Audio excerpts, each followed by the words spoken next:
મારું નામ વિજયભાઈ વાળા, ભૂતેશ્વર ગામ સરપંચ અને મહુવા તાલુકા સરપંચ પરિષદ ઉપપ્રમુખ।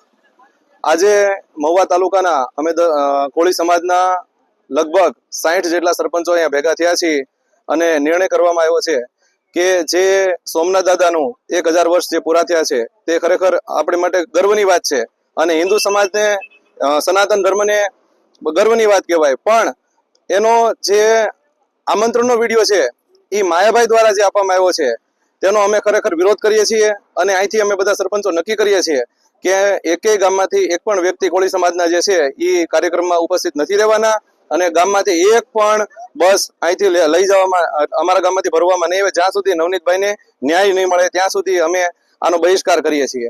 અને સમગ્ર ગુજરાતના દરેક કોળી સમાજના જે સરપંચો છે એને પણ વિનંતી કરું છું કે આપણે એક કોળી સમાજના છીએ, આપણે સમાજને જ્યાં સુધી ન્યાય ન મળે ત્યાં સુધી આપણે પણ કાર્યક્રમમાં જોડાશું નહીં એવી નમ્ર વિનંતી। જય કોળી સમાજ, જય કોળી સમાજ। મારું નામ સાકર રાણાભાઈ નાગજીભાઈ સાકર, મહુવા તાલુકા સરપંચ એસોસિએશન પ્રમુખ, ગામ રાણીવાડા।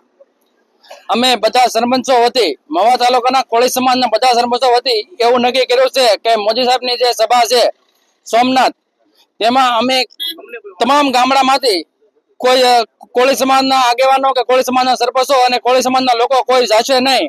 અમને સોમનાથ દાદા કે મોદી સાહેબ સાથે કઈ વાંધો નથી, પણ જે માયાભાઈએ જે નિવેદન આપ્યું છે, માયાભાઈએ જે આમંત્રણ આપ્યું છે એની હારે અમને સખત વાંધો છે અને અમે સમાજને હારે રહેવા માંગીએ છીએ। એટલે અમે સમાજની સાથે થઈ કોળી સમાજના બધા સરપંચો એટલે બધા સરપંચો વતી અમે નક્કી કર્યું છે કે અમે કોઈ પણ સભામાં જશું નહીં। અમારા કોઈ પણ ગામડામાંથી 70 ગામડા છે કોળી સમાજના, ત્યાં કોળી સમાજના સરપંચો છે ત્યાંથી કોઈ પણ માણસ જશે નહીં, બસો પણ ખાલી જશે અહીંથી સમગ્ર ગુજરાતમાંથી। પણ નવનીતભાઈને જ્યાં સુધી ન્યાય નહીં મળે ત્યાં સુધી અમે કોઈ પણ સરકારી સભા કે સરકારી કાર્યક્રમમાં જશું નહીં અને અમે કોળી સમાજ સાથે રહીશું।